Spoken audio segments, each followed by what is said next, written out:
values mutual care, equitable sharing, appreciation of difference, etc., and offers mutual security for humankind. The aim of this summit is to spread awareness about the Sustainable Development Goal 2030. In view of that, I would like to focus on few important Sustainable Development Goals, slightly different from goal number 4 because it has been talked about a lot.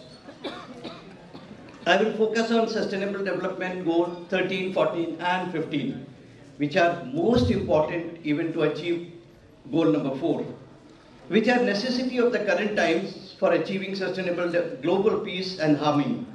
First and foremost among these is SDG 13, or we call it in short SDG, which encompasses call for urgent action not only to combat climate change and its impact, but also to build resilience in responding to climate-related hazards and natural disasters. The issue of small island developing state in view of the rising sea level is a matter of concern, which will jeopardize the law and order and social fabric, as nations going under the sea will lose identity and become climate refugees. SDG 14, that is life below water, is extremely important, as we all know that oceans cover 3/4 of the Earth's surface and contain 97% of the Earth's water and represent 99% of the living space on the planet by volume.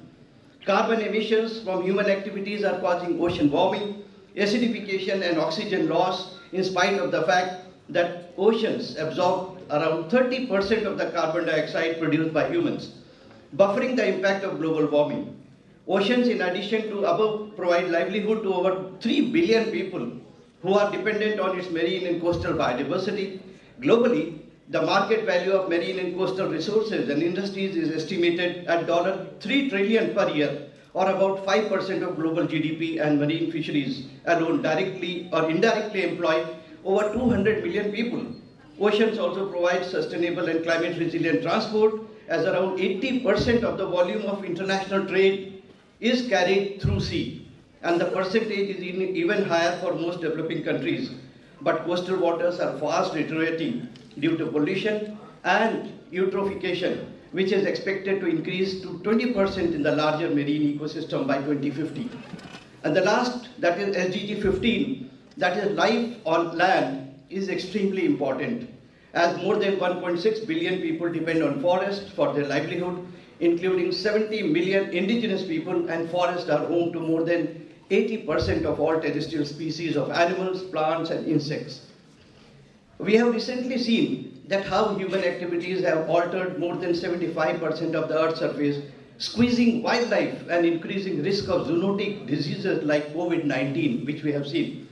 Between 2010 and 2015, the world has lost 3.3 million hectares of forest areas, impacting poor rural women who are dependent on its common food resources.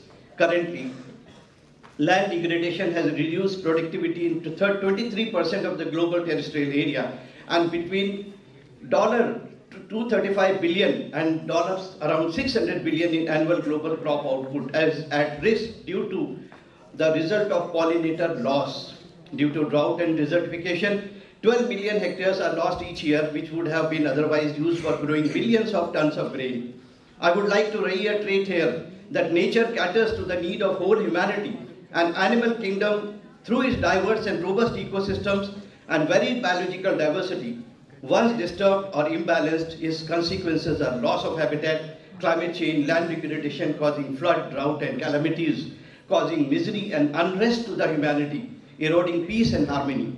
Earth bounties are finite, which calls for the development of different and ecologically conscious economic models to meet the 2030 Sustainable Development Goal, keeping in mind environmental concerns by linking development to sustainability. Remember what Mahatma Gandhi said, that Earth provides enough to satisfy every man's need, but not every man's greed. So I would like to close here with the Earth quote: preserve and cherish the pale blue dot. It is the only home we have ever known. Thank you so much.